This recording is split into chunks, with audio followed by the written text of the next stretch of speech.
యేసే పరిష్కారము అనుదిన Bible television కార్యక్రమం ప్రేక్షకులందరికీ యేసుక్రీస్తు వారి కృపగల నామమున వందనాలు. ప్రభువునందు ప్రియా దేవుని బిడ్డలారా, నేటి దినము బ్రదర్ కారుపాటి శ్యామ్సాగర్ గారి ద్వారా వచన ధ్యానములను అపోస్తలుల కార్యములు గ్రంథము నుండి ధ్యానం చేసుకుందాము. మీరందరూ బైబుల్తోనూ నోట్బుక్తోనూ సిద్ధపడి ఉంటే బ్రదర్ కారుపాటి శ్యామ్సాగర్ గారు ప్రార్థన చేసి ఈ దినపు వాక్య పరిచర్య చేస్తారు. ప్రభువునందు ప్రియమైన దేవుని బిడ్డలారా, ఈ రాత్రికాలపు వాక్య భాగం కొరకు సహకారం అందిస్తున్న కుటుంబం తోచలక గ్రామము వాస్తవ్యులు శ్రీ చప్పిడి బాబురావు గారు, శ్రీమతి రాజ్యలక్ష్మి గారు, కుమారుడు పృథ్వీ కుమార్, సుస్మిత గారు సహకారం అందిస్తున్నారు. బాబురావు గారికి, రాజ్యలక్ష్మి గారికి ప్రత్యేక కృతజ్ఞతలు తెలియచేస్తున్నాను. ప్రార్థన చేసుకుందాం. దయచేసి తలలు వంచండి, ప్రార్థనలో ఏకీభవించండి. మమ్మలను మిక్కిలిగా ప్రేమిస్తున్న మా ప్రియ పరలోకపు తండ్రి, మీ పరిశుద్ధ గణనామమునకు స్తోత్రాలు. ఈ రాత్రికాలం మీ పాదాల చెంతకు వచ్చి మీ పరిశుద్ధ గణనామమును సన్నుతించి స్తుతించి ప్రార్థిస్తున్నాం. ఈ రాత్రికాలపు వాక్య భాగము కొరకు ఆశతో ఎదురు చూస్తున్న మా ప్రియులైన ప్రేక్షకులను మీ సత్యవాక్యం చేత ఆదరించండి. యేసుక్రీస్తే నిజమైన దేవుడని, దేవుడు నరావతారికి లోకానికి వచ్చారని మేము నేర్చుకోవటానికి సహాయం చేయండి. ఎపిసోడ్ సహకారం ఇచ్చిన మీ దాసులు చప్పిడి బాబురావు గారిని, రాజలక్ష్మి గారిని, పృథ్వీ కుమార్, సుస్మితలను దీవించమని ప్రార్థన చేస్తున్నాం. ఎపిసోడ్ స్పాన్సర్స్ను లేవనెత్తండి. మీ నామమునకు మహిమ తెచ్చుకోండి ప్రభు. యేసు ప్రభు నామములో వేడుకొనుచున్నాము తండ్రి, ఆమెన్. ప్రభువునందు ప్రియమైన దేవుని బిడ్డలారా, దయచేసి మీ పరిశుద్ధ బైబిల్ గ్రంథాన్ని తెరిచి అపోస్తలుల కార్యముల గ్రంథం 3వ అధ్యాయం 11వ వచనం నుండి వాక్యాన్ని గమనించండి. శృంగారమును దేవాలయము మెట్లపై భిక్షాటన కొరకు కూర్చుండబెట్టబడుచున్న కుంటివాడిని పేతురు, యోహానులు స్వస్థపరిచిన విధానం గత రాత్రి మనం ధ్యానం చేశాం. ఆ కుంటివాడు 40 సంవత్సరాల వయసు గలవాడు. అతడు యేసు నామమున లేచి నిలిచి నడిచి గంతులు వేస్తూ మందిరములోనికి వెళ్ళి ఆరాధించాడు, స్తుతించాడు, ప్రార్థించాడు. అంతేకాకుండా అతడు తనకు స్వస్థతను ఇచ్చిన దేవుని మహిమపరుస్తూ దేవుని యొక్క సేవకులను పట్టుకొని ఉన్నాడు, గట్టిగా పట్టుకున్నాడు. ఈ విచిత్ర పరిస్థితి చూచి యూదులు వారి యొద్దకు పరిగెత్తుకుని వస్తున్నారు. చదువుకుందాం 11వ వచనం. వాడు పేతురును, యోహానును పట్టుకొని ఉండగా ప్రజలందరూ విస్మయం ఉంది సొలొమోనుదను మంటపములో ఉన్న వారి యొద్దకు గుంపుగా పరిగెత్తుకొని వచ్చిరి. ప్రజలు గుంపుగా పరిగెత్తుకొని వచ్చిరి. చూడండి, ఈ కుంటివాడు స్వస్థత పొంది వెళ్ళిపోలేదు. దేవుని మందిరములోనికి వెళ్ళి ఆరాధించాడు. ఒక ప్రత్యేకమైన విషయం మనం గుర్తెరగాలి. యేసుక్రీస్తు ప్రభువు చేత స్వస్థత పొందినటువంటి వ్యక్తుల్లో వారు స్వస్థత పొంది ఇంటికి వెళ్ళిరి అని వ్రాయబడింది. మార్క్స్ వార్త 2వ అధ్యాయంలో పక్షవాయువు కలిగిన వాడు నీ పరిపెత్తుకొని వెళ్ళమంటే పరిపెత్తుకుని వాడు ఇంటికి వెళ్ళాడు. కనుక గుడ్డివాడు కూడా ఇంటికి వెళ్ళిపోయాడు. 9 మంది కుష్ఠరోగులు బాగుపడిన తర్వాత ఇళ్ళకు పోయారు. కానీ ఈ వ్యక్తి మందిరంలోనికి వచ్చాడు. దీన్ని బట్టి మనం అర్థం చేసుకోవాల్సింది ఏమిటి? ఒక వ్యక్తి రక్షించబడినప్పుడు అతను మందిరంలోనికి రావాలి, దేవుని సన్నిధిలో సాక్షిగా నిలబడాలి, దైవ సేవకులకు కృతజ్ఞత కలిగి జీవించాలి. దేవుని యొక్క మందిరాన్ని విడిచిపెట్టకుండా నివసించటం నేర్చుకోవాలి. ఎప్పుడైతే అతడు వారిద్దరిని పట్టుకొని ఉన్నాడో ఆ అద్భుతాన్ని చూచి అనేకులు పరిగెత్తుకొని మందిరంలోనికి, సొలొమోను మంటపం అని పిలువబడేటువంటి ఒక మందిరంలో ఒక భాగం, ఎక్స్టెన్షన్స్ అన్నమాట అవి, దానిలోనికి వచ్చారు. పేతురు దీనిని చూచి ప్రజలతో ఇట్లన్నాడు, ఇశ్రాయేలీయులారా, మీరు వీని విషయమై ఎందుకు ఆశ్చర్యపడుతున్నారు? మా సొంత శక్తి చేతనైనను భక్తి చేతనైనను నడవను వీనికి బలమిచ్చినట్లుగా మీరెందుకు మా తట్టు తేరి చూచుచూ ఉన్నారు? ఇక్కడ పేతురు భక్తుడు ఒక ఖండన చేస్తున్నాడు. ఆ ఖండన ఏమిటంటే, మీరు ఏల మా తట్టు తిరిగి చూస్తున్నారు? మీరు చూడాల్సింది మా తట్టు కాదు. మా భక్తి వలన కానీ మా శక్తి వలన కానీ మేము ఇతనిని స్వస్థపరచలేదు. వీనికి స్వస్థతనిచ్చింది ఎవరో ఆయన వైపు చూడండి. మీరు మేం కాదు స్వస్థతనిచ్చింది, దేవుడు స్వస్థత ఇచ్చాడు. ప్రభువైన యేసుక్రీస్తు వీనికి స్వస్థతను కలుగజేశాడు. కనుక మీ దృష్టి మా మీద నుండి మరల్చి ప్రభువు మీదకు మరల్చండి. ప్రభువు మీద మీ దృష్టి కేంద్రీకరించుకోండి. ఆయనను గురించి తెలుసుకోండి. మా శక్తి వల్ల అయినట్టు మా మీద ఎందుకు లక్ష్యం ఉంచుతున్నారు? మా శక్తి వలన కాలేదు ఇది అని డిక్లేర్ చేస్తున్నాడు. చూడండి, ఇది మిరకిల్ మినిస్ట్రీ చేస్తున్నటువంటి అనేక మందికి ఒక హెచ్చరిక. ఇది యేసు పేరిట అద్భుతాలు ఈనాడు కాదు, అపోస్తుల దినాలే మనకు సాక్ష్యం చెబుతున్నాయి, ఆనాడు కూడా ఉన్నాయని. వాటిని చేస్తున్నటువంటి దైవజనులు, సేవకులు ఏమని చెప్పుకుంటున్నారు? మా తట్టు తిరగద్దు, మా తట్టు చూడద్దు, మీరు చూడాల్సింది ప్రభు అయిన యేసుని అని చెప్తున్నారు. మరి ఈనాడు ఏమని చెప్పుకుంటున్నాం మనం? కొందరైతే వారి యొక్క ప్రార్థనా మందిరాల వైపు తిరగమని, ఆరాధనా స్థలాల వైపు తిరగమని, ఆ వ్యక్తుల బ్యాంక్ అకౌంట్స్ వైపు తిరగమని చూపిస్తున్నారు. మనం చూపించాల్సింది యేసును చూపించాలి. ప్రభువైన యేసుక్రీస్తు ప్రభువునే చూయించాలి. మనం కనపడకూడదు. నిష్ప్రయోజకులమైన దాసులు మేము చేసింది ఏదో చేశాం. యేసుక్రీస్తు ప్రభువు చేసిన అద్భుతాల్లో శిష్యులకు పాలిభాగం ఇస్తూ వచ్చాడు. 5 రొట్టెలు 2 చిన్ని చేపలు ఆయన ప్రార్థించి విరిచి విస్తరింపచేసి శిష్యులకిచ్చి పంచమన్నాడు. శిష్యులు పంచే కార్యక్రమమే కానీ విస్తరింప చేయగలిగిన వాడు ప్రభువే. కనుక ప్రజలను రీచ్ అవుతోంది సేవకులు, కానీ మిరకల్ పెర్ఫార్మెన్స్ జరుగుతోంది దేవుని ద్వారా. కనుక దేవుని స్థానాన్ని ఎన్నడూ ఏ సేవకుడు దొంగిలించడానికి ప్రయత్నించకూడదు. అది భయంకరమైన పాపం. అందుకనే ప్రార్థన పాపమగును గాక అన్నాడు. సాతులూరు మిత్ర గారు ఆయన దేవుని యొక్క వాక్యాన్ని మాకు నేర్పిస్తున్న దినాల్లో సెమినార్స్లో ఆయన చెబుతూ, నీ ప్రసంగం పాపమవుతుంది జాగ్రత్త అన్నాడు. ఎందుకంటే ప్రసంగిస్తున్నప్పుడు నేను అనే అహం నీలో ఎప్పుడైతే ఈ ప్రసంగం నేను చేస్తున్నాను, బాగా చేస్తున్నాను, ఇది నా వలన జరుగుతున్నదని నువ్వు అనుకున్నావో, you are taking the place of God. దేవుని స్థానాన్ని నువ్వు ఆక్రమింప ప్రయత్నం చేస్తున్నావు. అది అపవాది అదే ఆశపడ్డాడు అని చెప్తూ ఉండేవాడు ఆయన. సోదరుడా, సోదరి, ప్రతి ఒక్కరూ నేర్చుకుందాం. ప్రతి క్రైస్తవుడు నేర్చుకోవాలి. మా తట్టు తేరి చూడుము అని చెప్పిన పేతురు మా తట్టు ఎందుకు చూస్తున్నారు అని ప్రశ్నించాడు.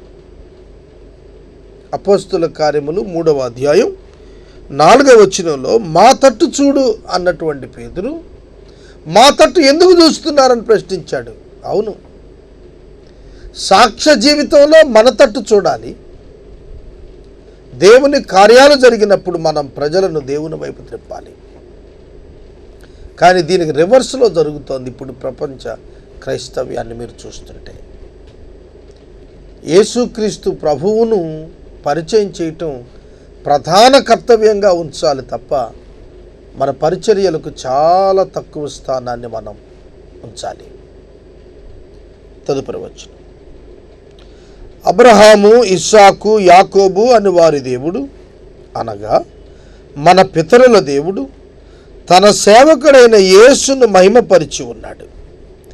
మీరు ఆయనను అప్పగించిదిరి. పిలాతు ఆయనను విడుదల చేయుటకు నిశ్చయించినప్పుడు మీరు అతని ఎదుట ఆయనను నిరాకరించిరి. మీరు పరిశుద్ధుడును నీతిమంతుడును అయిన వానిని నిరాకరించి నరహంతకుడైన మనుషుని మీకు అనుగ్రహింపుమని అడిగితిరి. మీరు జీవాధిపతిని చంపితిరి గాని దేవుడు ఆయనను మృతులలో నుండి లేపెను. అందుకు మేము సాక్షులము. ఆ కుంటివాని స్వస్థతను చూచి పరిగెత్తుకొని వచ్చిన యూదులకు పరిశుద్ధుడైన పేతురు భక్తుడు బోధ చేస్తున్నాడు. జీవాధిపతిని మీరు చంపితిరి గాని దేవుడు ఆయనను మృతులలో నుండి తిరిగి బ్రతికించెను. ఒక మానవునిగా యేసును గురించి మాట్లాడుతున్నప్పుడు దేవుడు ఆయనను బ్రతికించెను అని వ్రాశారు.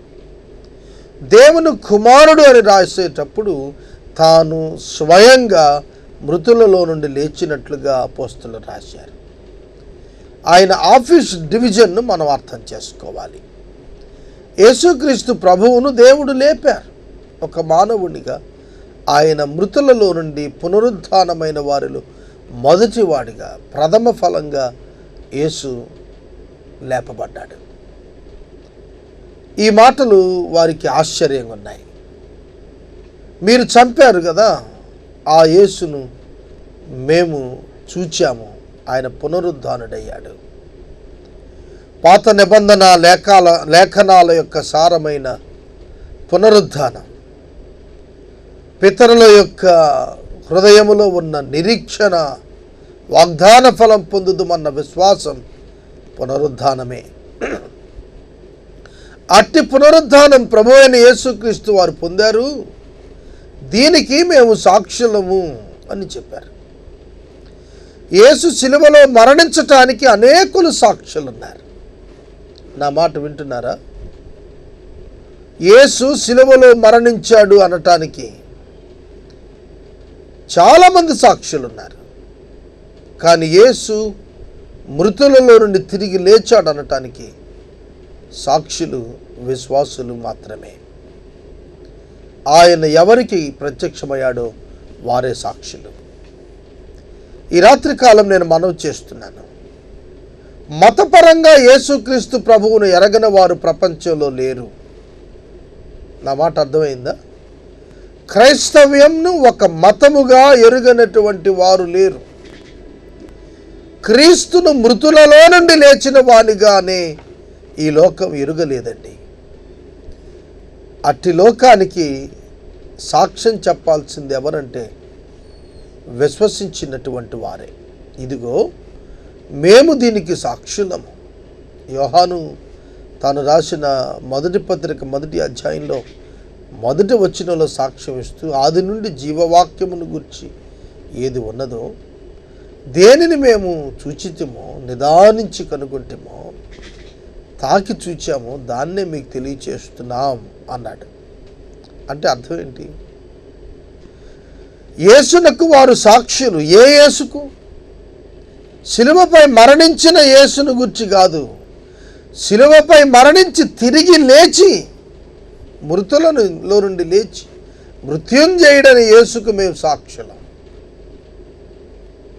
వి ప్రీచ్ ద క్రైస్ట్ క్రూసిఫైడ్ అంటాం. అంత మాత్రమే, we preach the Christ resurrected. పునరుద్ధానం కాకపోతే క్రీస్తు మనందరి విశ్వాసం వ్యర్థమే అన్నాడు పౌలు.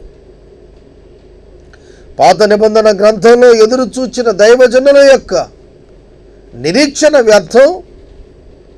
ఈనాడు క్రీస్తునందు విశ్వాసం ఉంచిన విశ్వాసుల యొక్క నిరీక్షణ వ్యర్థమైపోతుంది క్రీస్తు లెగకపోతే. క్రీస్తు మృతులలో నుండి తప్పక లేవాలి అనేది లేఖనాల యొక్క సారాంశం. అది క్రీస్తునందు జరిగింది. మేము దానికి సాక్షులమని ఆ తరములో అపోస్తలులు లేచి సాక్ష్యం చెబుతున్నారు. సహోదరులారా, మీరును మీ అధికారులను తెలియక చేసితిరి అని నాకు తెలియను. ఆయన నామమునందలి విశ్వాస మూలముగా ఆయన నామమే మీరు చూచి ఎరిగి ఉన్న వీనిని బలపరిచెను.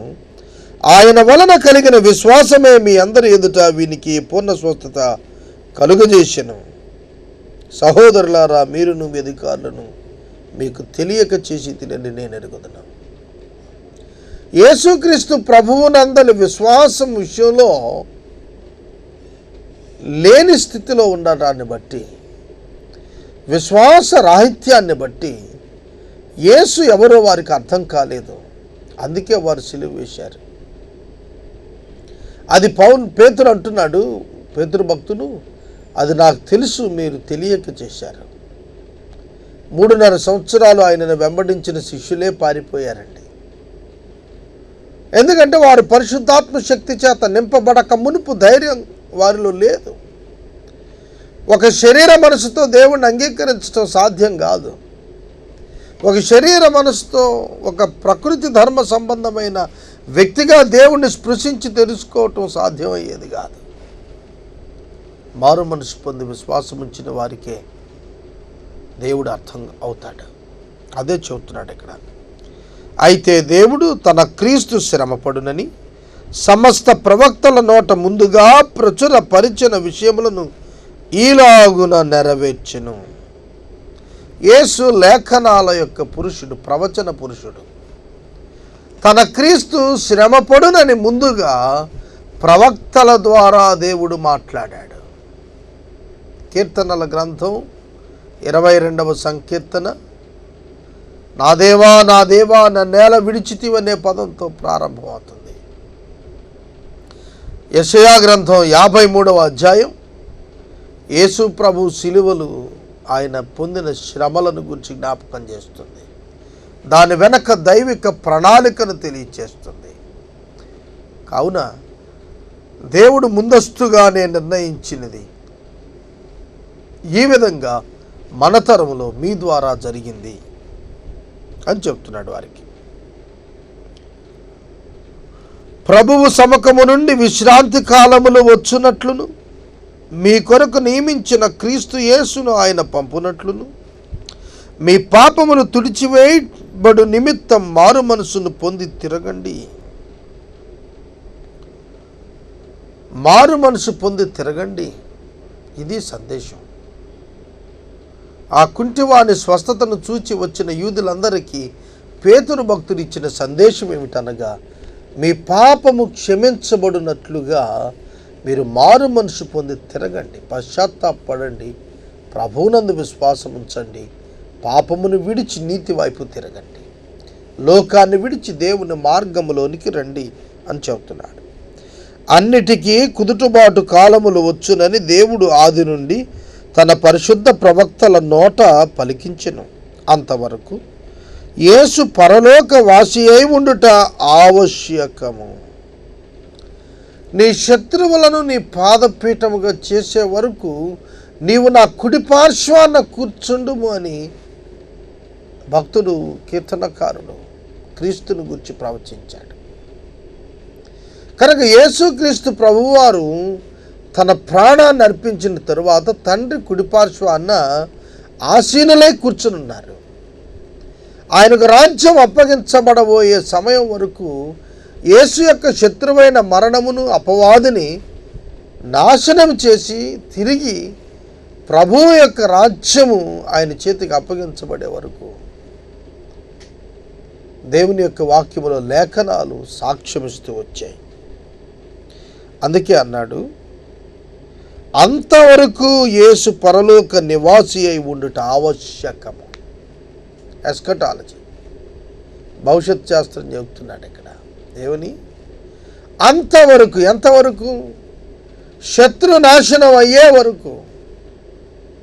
ఆ సమయం వచ్చే వరకు యేసు పరలోకవాసి అయి ఉండుట అవసరం. యూదుల యొక్క అభిప్రాయం ఏంటంటే యేసు వస్తే ఇక తమతో, మెస్సియా వస్తే తమతో శాశ్వతంగా ఉంటాడని. మెస్సియా శాశ్వతంగా ఉండాలి అంటే శత్రువు నశించాలి. మానవులకు శత్రువు అపవాది, పాపం. ఈ రెండు తీసివేయబడే వరకు యేసు పరలోకంలో ఉండటం అవసరం. అప్పటి వరకు ఆయన రాటానికి లేదు మరలా. మరి ఈ రెండు ఎప్పుడు తీసివేయబడతాయి? దశలోనికి పత్రికలో రాస్తూ వచ్చాడు, ధర్మ విరోధమైన ఆత్మను అడ్డగించువాడు తీసివేయబడినప్పుడు, అంటే పరిశుద్ధాత్మ దేవుడు సంఘాన్ని ఆకాశ మధ్యమానికి ఎత్తినప్పుడు అని అర్థం. ఆ సందర్భంలో ప్రభు తిరిగి వస్తాడు. సంఘం ప్రభువుని కలుసుకుంటుంది. ఆకాశ మధ్యంలో పెండ్లి విందు జరుగుతుంది. కనుక ఈ విషయాలు వింటున్నటువంటి మీరు యేసు పరలోకానికి ఎందుకు వెళ్ళాడు అనేది యూదులుగా మీరు తెలుసుకోవాలి. లేఖనాలను, వాటిలో ఉన్నటువంటి మర్మాలను తెలుసుకోవటం మాకు దేవుడు తెలియజేశాడు. పరిశుద్ధాత్మ ద్వారా దేవుడు ఈ మర్మాలు మాకు తెలియచేశాడు, మేము మీకు తెలియచేస్తున్నాము మీరు గ్రహించటానికి అని ఆనాటి యూదులకు అక్కడున్నటువంటి వారు తెలియచేస్తూ వచ్చారు. మోషే ఇట్లనెను, ప్రభువైన దేవుడు నా వంటి ఒక ప్రవక్తను మీ సహోదరులలో నుండి మీ కొరకు పుట్టించును. ఆయన మాట వినవలను. ఆ ప్రవక్త మాట విననివాడు జనులలో ఉండకుండా సర్వనాశనమగును. ప్రభువైన దేవుడు నా వంటి ఒక ప్రవక్తను మీ సహోదరులలో నుండి మీ కొరకు పుట్టించును. ఆయన మీతో ఏమి చెప్పినను అన్ని విషయములలో మీరు ఆయన మాట వినవలెను. ఆ ప్రవక్త మాట విననివాడు ప్రజలలో ఉండకుండా సర్వనాశనమగునని. మరియు సమూయేలు మొదలుకొని ఎందరు ప్రవక్తలు ప్రవచించిన వారందరూ ఈ దినమును గురించి ప్రకటించారు. ఆ ప్రవక్తలకును దేవుడు అబ్రహాముతో నీ సంతానమందు భూలోక వంశములన్నీ ఆశీర్వదించబడని చెప్పి మీ పితరులతో చేసిన నిబంధనకు మీరు వారసులై ఉన్నారు. దేవుడు తన సేవకుని పుట్టించి మీలో ప్రతివానిని తన దుష్టత్వం నుండి మళ్లించుట వలన మిమ్మల్ని ఆశీర్వదించుటకు ఆయనను మొదట మీ యొద్దకు పంపెను అని చెప్పాను. చూడండి, ఇక్కడ మోషే చెప్పిన ప్రవక్త, పితరుల ప్రవక్తలు సమూయేలు మొదలుకొని చెప్పిన ప్రవక్త, పేతురు మాట్లాడుతూ అన్నాడు, ఆ ప్రవక్తను మొదట మీ యొద్దకు పంపెను, పంపును కాదు పంపెను అన్నాడు. అంటే యేసుని గురించి మాట్లాడుతున్నాడు. దీనికి ఒక పెడార్థం వచ్చింది, తెచ్చారు. ఎట్లా అంటే ఇశ్రాయేలీయులకు సహోదరులు ఇష్మాయేలీయులు కనుక, ఇష్మాయేలీయులు సహోదరులు కనుక వారిలో నుండి ప్రవక్త వస్తాడు, ఆయన అంతిమ ప్రవక్త అన్నట్టుగా తీసుకొచ్చారు. కానీ బైబిల్ ఇక్కడ ఆ విధమైన వివరణ చేయలేదు. ఇక్కడ పేతురు చెబుతున్నాడు, ఆయనను మొదట మీ యొద్దకు పంపెను అని చెప్పాను. పాస్ట్ టెన్స్ మాట్లాడుతున్నాడు. మిమ్మల్ని దుష్టత్వములో నుండి విడిపించటం కొరకు దేవుడు ఆయనను మీ యొద్దకు పంపెను. చూడండి, మీరు ఆయన్ని సిలువ వేశారు. ఈ వచనాలు యేసుని గురించి మాట్లాడుతుంటే వీటిలో నుంచి ఒక్కొక్క మాట తీసుకుని దానికి అపార్థం చేసి వేరొక భాష్యం చెప్పడానికి ప్రయత్నించిన వారు ఉన్నారు. సోదరుడా, సోదరి, ఈ రాత్రికాలం మనం ఆలోచన చేద్దాం. మోషే చెప్పినటువంటి వాడు ప్రవక్త అనే పదం యేసుక్రీస్తు ప్రభువుకు వినియోగించబడటానికి కారణం ఏంటి? వారి యొక్క నాలెడ్జ్లో గాడ్స్ స్పోక్స్మెన్ అని అర్థం. ప్రవక్త అంటే దేవుని యొక్క వాక్యాన్ని వర్ణించేవాడు, వివరించి చెప్పేవాడు, తాను అర్థం చేసుకొని దాన్ని మనకు బోధించువాడు అని అర్థం. కనుక యేసు పరలోకము నుండి ఈ లోకానికి నరావతారముతో వచ్చినవాడు. కనుక యేసు మాట్లాడిన ప్రతి మాట దేవుని యొక్క మాట, ప్రతి మాట దేవుని యొక్క మాట. ఈ మాట మీరు అర్థం చేసుకోండి. ఈ రాత్రికాలం మనం ఆలోచన చేద్దాం. చాలా తేటగా వ్రాయబడుతున్న ఈ లేఖనాలను ఆనాటి యూదులు అర్థం చేసుకోలేకపోయారు. అందుకే వారి జీవితాల్లో యేసుక్రీస్తు ప్రభువును గూర్చి వారు విశ్వాసం లేని వారుగా జీవించారు. అట్టి వారిని విశ్వాసములోనికి తేవటానికి పరిశుద్ధాత్మ దేవుడు అపోస్తలులను బలంగా తన శక్తి చేత నింపి మరీ వాడుకున్నాడు. దేవుడు యేసుని ఎందుకు పంపాడో మరొకసారి చదవండి. 26వ వచనం. తన సేవకుని పుట్టించి మీలో ప్రతివానిని వాని దుష్టత్వం నుండి మళ్లించటం వలన మిమ్మును ఆశీర్వదించుటకు ఆయనను మొదట మీ యొద్దకు పంపాను. యేసు దుష్టత్వాన్ని మాన్పటానికి వచ్చాడు.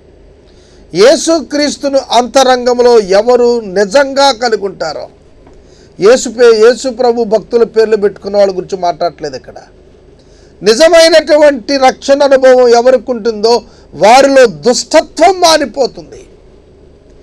పగ, అసూయ, ద్వేషం, కక్ష ఇట్లాంటి వాటికి చోటు లేకుండా అయిపోతుంది. అది ఒక సూచన, అది ఒక రుజువు. యేసు నీ హృదయంలో ఉన్నాడు అంటానికి గొప్ప రుజువేంటో తెలుసా? నీ హృదయంలో దుష్టత్వం మానిపోతుంది. దాని స్థానంలో ప్రేమ ఉద్భవిస్తుంది.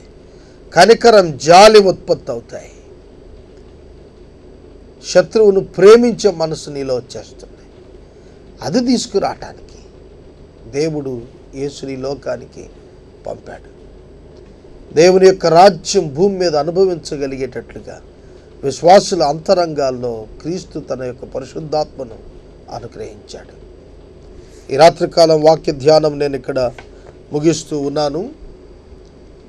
వాక్య ధ్యానానికి సహకారం అందించినటువంటి కుటుంబం తోచలక గ్రామము వాస్తవ్యులు చప్పిడి బాబురావు గారు, శ్రీమతి రాజ్యలక్ష్మి గారు, అలాగే వారి కుటుంబ సభ్యులు, బిడ్డలు పృథ్వీ కుమార్, సుష్మిత గారు సహకారం అందిస్తూ ఉన్నారు. దేవుడి కుటుంబాన్ని దీవించునుగాక. మనము ఇంతవరకు బ్రదర్ కారుపాటి శ్యాంసాగర్ గారి ద్వారా వచన ధ్యానములను అపోస్తలుల కార్యములు గ్రంథము నుండి ధ్యానం చేసుకున్నాము. ఈ కార్యక్రమం ద్వారా మీరు పొందుకొనుచున్న ఆత్మీయ మేలులు ఒక ఉత్తరం ద్వారా మాకు తెలియచేయండి. మీ ప్రార్థనా మనవులు మాకు తెలియచేస్తే ఏసే పరిష్కారం కార్యాలయంలో ఏర్పాటు చేసిన ప్రత్యేక ప్రార్థనా శిబిరంలో మీ కొరకు ప్రార్థిస్తాం. మీ కుటుంబ పక్షముగా ఒక ఎపిసోడ్ ప్రసారం చేయాలనుకునేవారు మాకు తెలియచేయండి. ముగింపు ప్రార్థన ఆశీర్వాదాలతో ఈ కార్యక్రమాన్ని ముగించుకుందాం. ప్రార్థన చేసుకుందాం. తలల వంచండి. మమ్మను మిక్కిలుగా ప్రేమిస్తున్న మా ప్రియ తండ్రి, మీకు వందనాలు. వాక్యం విన్న బిడ్డలను దీవించండి. వాక్యమునకు సహకారం ఇచ్చిన బాబురావు గారి కుటుంబాన్ని మీరు ఆశీర్వదించండి. ప్రత్యేకంగా నూతన ఎపిసోడ్ స్పాన్సర్స్ను ఈ మాసాంతం వరకు లేరు ప్రభు, లేపండి, సహాయం చేయండి. ప్రేక్షకులను ఆశీర్వదించండి. యేసునామములో వేడుచున్నాము తండ్రి, ఆమేన్. మన తండ్రి అయిన దేవుని ప్రేమ, కుమారుడైన యేసయ్య కృప, పరిశుద్ధాత్మ దేవుని యొక్క అన్యోన్య సహవాసము సన్నిధి సదాకాలం మనందరికీ తోడై ఉండునుగాక. ఆమేన్.